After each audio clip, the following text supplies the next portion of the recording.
Hello दोस्तों, आप सभी का बहुत बहुत स्वागत है शिवानी मैम हिंदी साहित्य क्लासेस में। कैसे हैं आप सभी? आशा करती हूँ आप लोग बहुत अच्छे हैं और अपनी अपनी एग्ज़ाम्स की तैयारी आप सभी बहुत अच्छे से कर रहे होंगे। तो आप सभी का जो है बहुत बहुत स्वागत है महत्वपूर्ण कवियों की सीरीज़ में, है ना। जैसा कि महत्वपूर्ण कवियों की सीरीज़ में जो है मैंने 30 प्लस कम से कम जो है 30 है ना 30 प्लस मैंने कवियों को लिया है, जिसमें से कम 9 कवि को मैंने पढ़ा दिया है। ठीक है, आज की क्लास में जो है राय देवी प्रसाद पूर्ण और रामचरित, ठीक है, रामचरित उपाध्याय,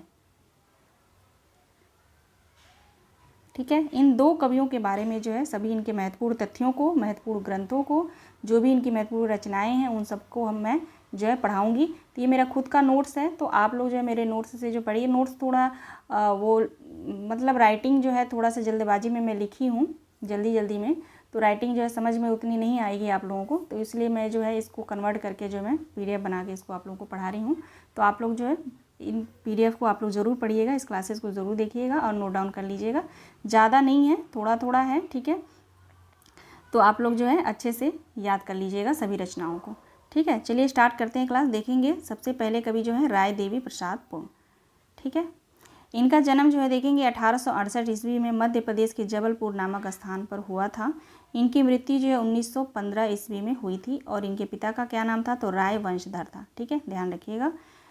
नेक्स्ट पॉइंट देखेंगे, राय देवी प्रसाद पूर्ण को द्विवेदी युग में भारतेंदु युग की अवशिष्ट विभूति कहा जाता है। पूछा जाएगा प्रश्न कि किस कवि को जो है द्विवेदी युग में भारतेंदु युग की अवशिष्ट विभूति कहा गया है? तो ध्यान रखिएगा, राय देवी प्रसाद पूर्ण को, ठीक है। आप बुक को पढ़ेंगे तो बुक में एक एक तथ्य आपको मिलेंगे। सरस्वती पांडे नहीं, आचार्य रामचंद्र शुक्ल की पुस्तक जो है हिंदी साहित्य का इतिहास ग्रंथ, उस पुस्तक को आप पढ़ेंगे तो एक एक सी बातें ऐसे उसमें निकल के आती हैं कवियों के बारे में, ठीक है, जो आपको किसी अन्य प्रैक्टिस सेट में नहीं मिलेगा। तो इसलिए जो है जो इतिहास ग्रंथ है आचार्य रामचंद्र शुक्ल का हिंदी साहित्य का इतिहास ग्रंथ, उसको आप लोग ज़रूर पढ़ लीजिएगा। अगर जिनके पास बुक नहीं है तो वो सारी क्लासेस मैंने कर रखी हैं, पढ़ा रखी हैं, तो उनको आप लोग देख लीजिएगा, पढ़ लीजिएगा, ठीक है।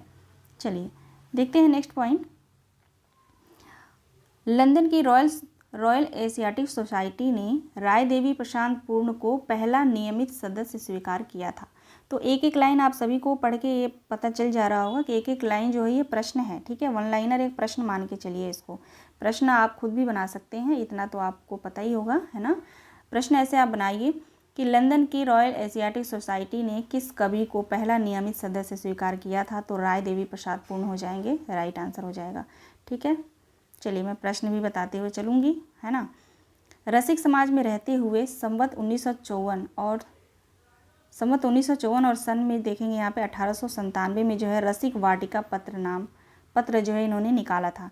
तो रसिक वाटिका जो पत्र है किसका है? तो राय देवी प्रसाद पूर्ण का है। संवत में समय अगर आपको याद रखिएगा, संवत में भी समय पूछा जा रहा है तो 1954 में, और सन में पूछा जाए तो 1897, ठीक है। नेक्स्ट पॉइंट देखेंगे, देवी प्रसाद की प्रेरणा से, यानी राय देवी प्रसाद पूर्ण की प्रेरणा से सन 1919 ईस्वी में जो है धर्म सुकुमार पत्र निकाला, जो रसिक समाज की सेवा करता था, ठीक है। यानी इनकी पत्र जो है धर्म सुकुमार पत्र भी इन्होंने निकाला था, जो रसिक समाज, ठीक है, जो रसिक समाज की जो सेवा करता था। अब इस प्रश्न आ सकता है ना कि रसिक समाज की सेवा के लिए जो है कौन सा पत्र जो है प्रचलित है या जाना जाता है? तो धर्म सुकुमार पत्र, ठीक है। आगे देखेंगे, नेक्स्ट पॉइंट है, राय देवी प्रसाद पूर्ण के श्रृंगार रस आदि में रचना करने के लिए ब्रज भाषा का प्रयोग करते थे। श्रृंगार ऐसे नहीं होगा, यहाँ पे ध्यान रखिएगा, ऐसे होगा, ठीक है, श्रृंगार। राय देवी प्रसाद पूर्ण के श्रृंगार रस आदि में रचना करने के लिए जो है ब्रज भाषा का प्रयोग करते थे तथा देशभक्ति, सामाजिक समस्या, नवीन विषयों पर ये खड़ी बोली में काव्य किया करते थे, ठीक है। तो आप लोग एक एक पॉइंट को आप लोग ध्यान रखेंगे। कैसे? देखिए क्वेश्चन आ सकता है यहाँ पे कि श्रृंगार रस आदि की रचना करने के लिए जो है ये किस भाषा के प्रयोग करते थे? तो ब्रज भाषा का। और देशभक्ति और सामाजिक समस्या, नवीन विषयों पे जब इन्हें कोई ग्रंथ काव्य लिखना होता था तब ये किस भाषा का प्रयोग करते थे? तो खड़ी बोली की, ठीक है। चलिए आगे देखेंगे, नेक्स्ट पॉइंट देखेंगे, राय देवी प्रसाद पूर्ण ने 1902 ईस्वी में कालिदास के मेघदूत का अनुवाद जो है इन्होंने ब्रज भाषा में धराधन धावन नाम से धराधन धावन शीर्षक से इन्होंने किया था। तो ये मोस्ट इम्पॉर्टेंट है, कई बार पूछा गया है, ठीक है, मोस्ट इम्पॉर्टेंट है, ध्यान रखिएगा। राय देवी प्रसाद पुन ने 1902 में जो है कालिदास है ना, मेघदूत की रचना किसने की थी? कालिदास। जो इनका अनुवाद इन्होंने एक तो किस भाषा में किया? तो ब्रज भाषा में किया। किस शीर्षक से किया? तो धराधर धावन नाम से, ठीक है। अब देखिए इनकी रचनाएं बहुत ही महत्वपूर्ण हैं। इनमें से ऐसी रचनाएं जो है बार बार पूछी जाती हैं, देखेंगे। मृत्युंजय मोस्ट इम्पॉर्टेंट है, पूछा जाता है मृत्युंजय। राम रावण विरोध, स्वदेशी कुंडल मोस्ट इम्पॉर्टेंट है, स्वदेशी कुंडल जो इनकी रचना है, ठीक है। 1910 में है स्वदेशी कुंडल, ठीक है। बसंत वियोग 1912 में। सरस्वती कादम्बरी, राजदर्शन, नूतन वर्ष का स्वागत, ये भी महत्वपूर्ण है। सुंदरी सौंदर्य, रमझा सुख से संवाद, ठीक है। विश्वविद्यालय, शकुंतला का जन्म, चंद्रकला, धातु सुकुमार। इसमें देखिए मृत्युंजय मोस्ट इंपॉर्टेंट है, राम रावण विरोध भी मोस्ट इंपॉर्टेंट है, स्वदेशी कुंडल भी मोस्ट इंपॉर्टेंट है, और बसंत वियोग भी वेरी इंपॉर्टेंट है, ठीक है। कादम्बरी आप लोग ध्यान रखिएगा, बाणभट्ट की भी रचना है कादम्बरी, ठीक है। तो वहाँ पे अगर पूछा जाए, अगर इनकी रचना पूछा जाएगा राय देवी प्रसाद पूर्ण का, दे दिया जाए कादम्बरी और उसी में जो है बाणभट्ट भी दे दिया जाए तो कन्फ्यूज हो जाएंगे ना आप लोग। तो आप लोग ध्यान रखिएगा कादम्बरी भी इनकी रचना है, ठीक है।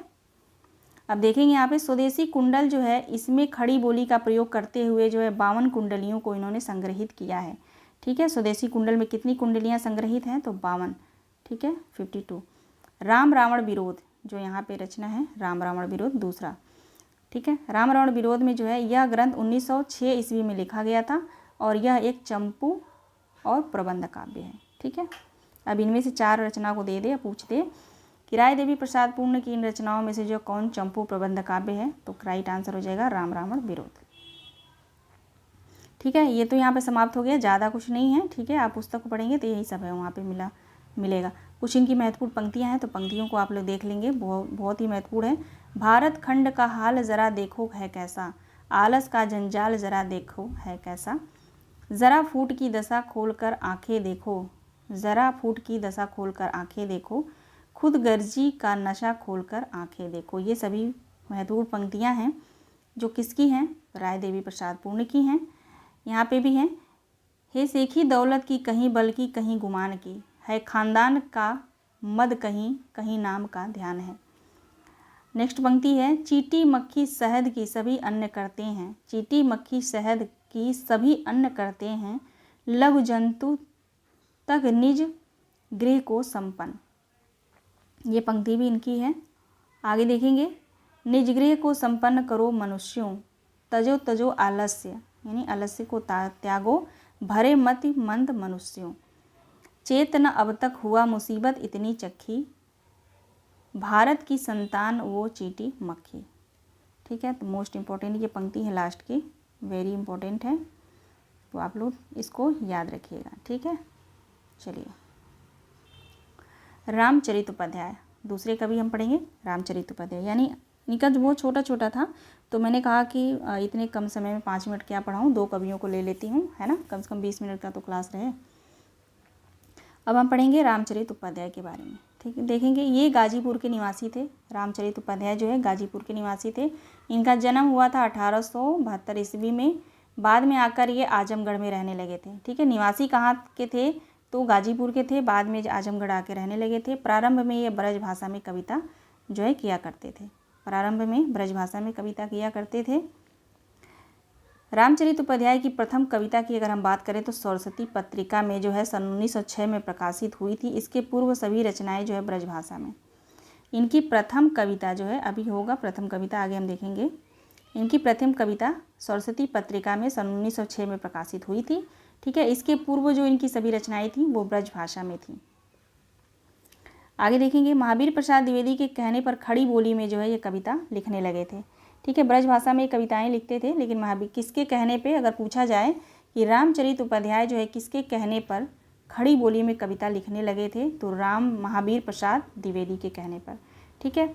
देखेंगे सन 1906 ईस्वी में प्रथम खड़ी बोली की कविता पवन दूत शीर्षक से जो है प्रकाशित हुआ था। यानी ये जो कविता मैंने पहले पॉइंट पढ़ाया कि रामचरितोपाध्याय की प्रथम कविता कौन है, तो पवन दूत है, ठीक है।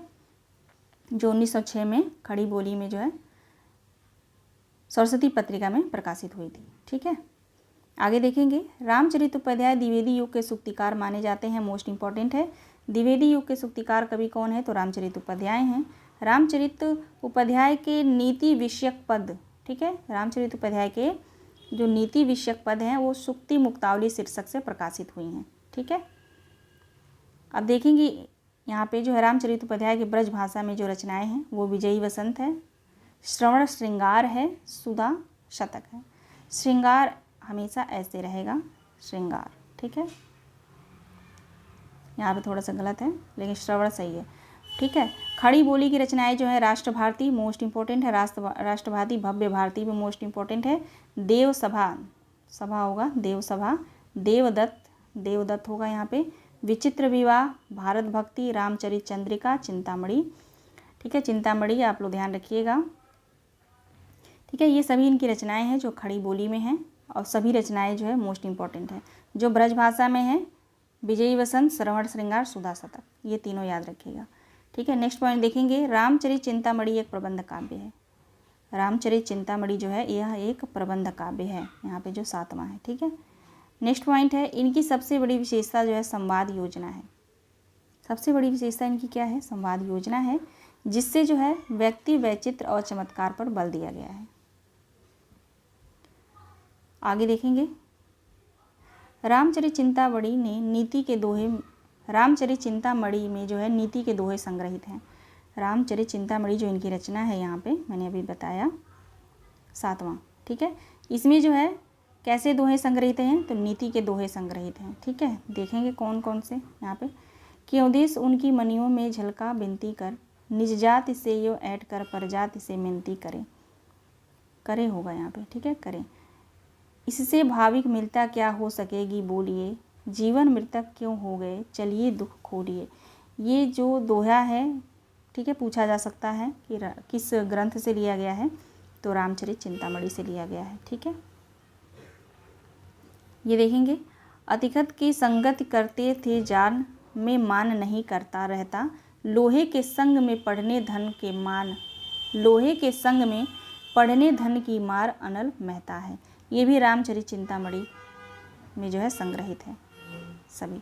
ठीक है, तो ये रहे कुछ महत्वपूर्ण तथ्य दोनों कवियों के बारे में। ठीक है, आप कभी भी पुस्तक किसी में पढ़ेंगे, किसी में तो नहीं, किसी पुस्तक में आप प्रैक्टिस में पढ़ेंगे तो इनकी रचनाओं को ही आप पढ़ पाएंगे। बाकी आप आचार्य रामचंद्र शुक्ल की पुस्तक को पढ़ेंगे या डॉक्टर नगेंद्र की, तो उसमें आपको जो सारी डिटेल मिल जाएंगी।